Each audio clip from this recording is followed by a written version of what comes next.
Yeah, absolutely. I think that, though, it is a lot of comfort for pretty much every top laner in the current meta. They all know it. He's currently like full clearing, 3 minutes in.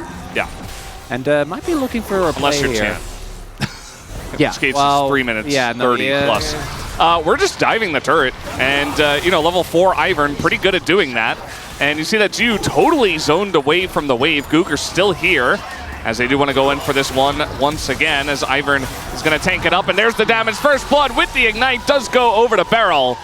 And nice juggling of the turret aggro. They are posturing pretty far forward, but already one of these Grubs is going to go down. It's going to turn into a 4-on-4. BDD ready and waiting with his ult, and now the Hex Flash comes in from Beryl. That is an Aatrox in a bunch of trouble, but has the World Ender, and now Beryl taking up a ton of damage in the front line, but so is Sylvie, and Sylvie will be the first one to go down as Beryl, oh no, he gets sniped.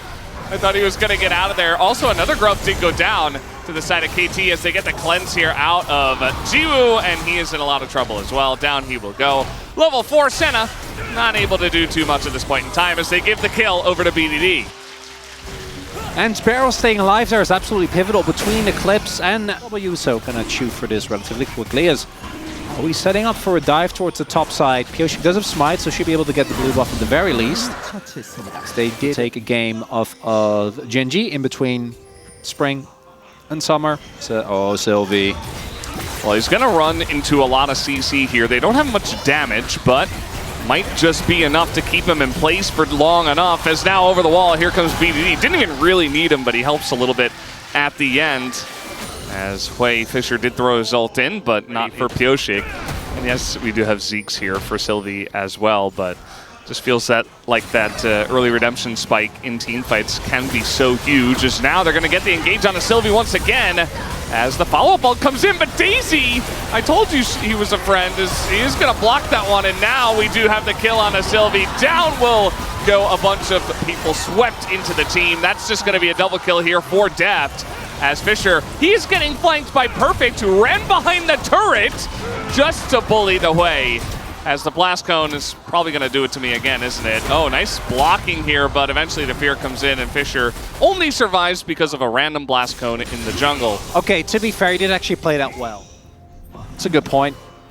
Are they going to? No. They're just creating room, as Ivern has a real friend in BDD to take down the dragon. I hope. So now Daisy isn't real anymore. It's the Yasuo. Exactly. That was it's really like cool. the projection. Yeah.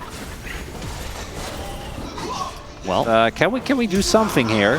They're gonna try. I mean, this turret isn't even okay. It will go down, but now we got a TP from the side of KT as well, and Deft is not dead yet. He tries to flash into the Aatrox, and finally he will be taken down. As now with the TP and everything, Noshim just have a huge man advantage. Tanaka will come up from the Cassante, but even Cassante isn't crazy enough to get out of this one. A nice play from Noshim, as they will pick up 3 kills. And it was Valdez, and that's a win. Yeah, it's about to be cut down a bit here as well. We're going to take this bot turret, yeah. Actually, good point. It's League of Legends. I mean, it's not us. It can't be. Has to be everyone else, yeah.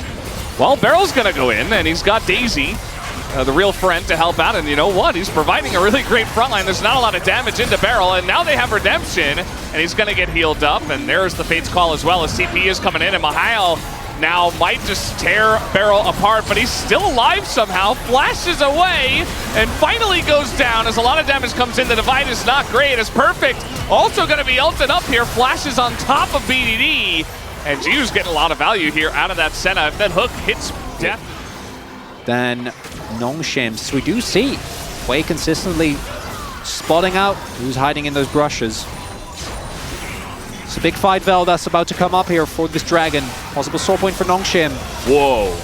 Very nice flash from Pioshik, and now Beryl's going to get in there as Guger got himself into a rough spot. The Fate's Call just to reposition Beryl here as he throws himself back into the front as BDD is going to find Fisher, but the follow-up a little bit slow. He is surviving. Finally, he will go down, and the redemption keeps BDD alive for even longer. And all the while, Deft is just raining down spears into everybody in this one. Meanwhile, Mihail wasn't even there. He was just zoned the entire time by Perfect, so it's a huge teamfight win over to KT, and they want to bite off more.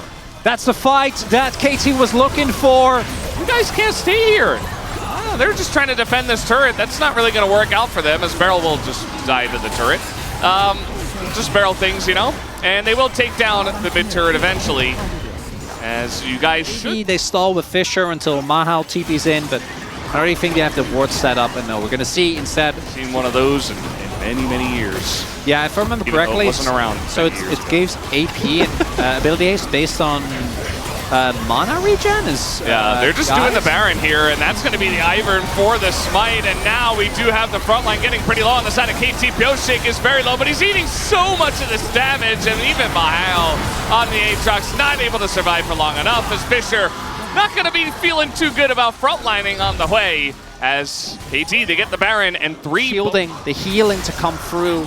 Everyone on KT ends up staying alive, and if Mahal doesn't get the big resets, if he can't buy space, oh boy, the fights just aren't going to be full lead here. Should be insurmountable for Nongshim. Yeah, and now from ahead, the Ivern just feels like the value is just insane. I mean, the shields that he gives, you know, you remember that buff, that big buff on that patch that Ivern got, where we were like, oh, we're going to be seeing Ivern all the time. I think it was at the beginning of spring, actually. Not 100% sure. Maybe it was last summer, but it's you just have shields up all the time. It's just gigantic shields with 3.5 items, and everybody is tanky now. So, you know, maybe lacking a little bit of damage, but if you never die, then Kalista and Azir are going to be 2 of the best at just staying alive in team fights forever. Way also needs a lot of rotations to actually get through any of them. Yeah. Given that Fisher hasn't really been able to accelerate. And then Geo, I actually love the Serpent's Fang. I think that's a great buy, especially together with the Executioners, but it's just not enough damage. There's not enough time. And KT looking to go to a very comfortable 1-0 lead here. A lot of cooldowns being thrown, but not a whole lot being found, Valdez. Yeah, and if you're ever in doubt, you can always head back to your giant bush farm that you've got back there. And now Beryl's just gonna pull the trigger on the engage, force the flash out of Cougar, as now they're trying to engage on a Cassante. That's how you know things have gone horribly wrong. As that will go the turret now, and we got the front line coming in. Perfect. Oh, he's just got everybody up against that wall. And he might go down. Even Ivern not gonna be able to save him, but the Nexus of Nongshim will be the one that goes down in this game. Mahal surviving for about forever, but it just does not matter. KT pushing in as they run out of the Baron buff, and they are up against a Hui. I'm not sure it's going to matter here, Chronicler. As BDD, yeah, he's just flexing on them. Yeah. Just dabbing on the haters here, as he does take down another member of Nongshim, and they're just going to gather around the fountain, just that extra bit of BM, as they look for that one extra kill. It's not going to happen. Down will go the Nexus, as KT will take a clean first.